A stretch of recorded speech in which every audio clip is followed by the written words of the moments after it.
This is Pioneer Field Agronomist Scott Eversgerd with a week of May 16th agronomy update. Not a lot happening in the fields this past week with the wet weathering continuing. As we see the temperatures continue to stay on the cool side below average, we're definitely seeing slow growth in the corn that's out in the field. Also with that cooler temperatures, the plant's inability to maybe metabolize chemicals as well as they should. We're seeing some slight herbicide interactions, nothing that's going to last through the season, but definitely seeing just a little bit of interaction with some of the herbicides as we get into these really cool growing conditions. Not seeing a lot of cutworm activity. We've seen a few here and there, but overall not a wide outbreak on cutworms either. Did see a little bit of hail damage come through with the storms last week.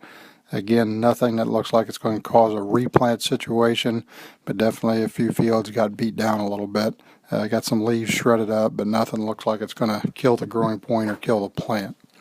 Been getting to question a little bit more on changing maturity of hybrids as we get later into May.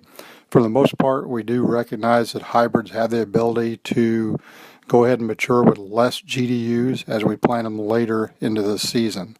So for now, at least for the next couple weeks, we'll want to stay the course on the hybrids we have selected. Maybe something if you were into the 119, 120 range and did not have the option to cut something like that for silage, that might be something you want to look at. But other than that, the rest of the hybrid lineup will kind of want to stay the course and stay with the maturities we have selected. Another question we're getting quite a bit more of now is guys thinking about switching corn acres to beans. The biggest thing to think about if you're going to switch those acres is the chemical program. What have you applied to that field? Not going to sit here and go through the whole list, but read the labels carefully as to what the plant back restrictions are on all the different chemicals. They're all different, and you just need to read the label and figure out what the best scenario you have is. From a nitrogen standpoint, if you have the nitrogen applied, likely will not have any adverse effect on the soybean crop. We've seen in the past, we've done it for years and years, and really see no adverse effect whatsoever.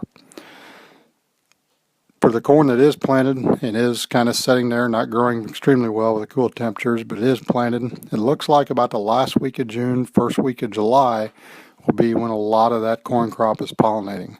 So if you want to wave your magic wand and get some nice weather, it looks like that last week of June, first week of July, we'll have a lot of acres shedding pollen that week. And as we think about planting soybeans, if it's another week before we get in the field, as we get into later May, maybe even the first week of June, and we're continuing to plant beans, watch those seeding rates. Definitely want to get those on the higher side as we move later into the growing season.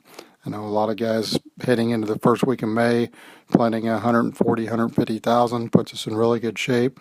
As we get into later May, we'll definitely want to increase that a little bit. So, as always, if you have any other questions, please contact your local Pioneer rep. Thanks.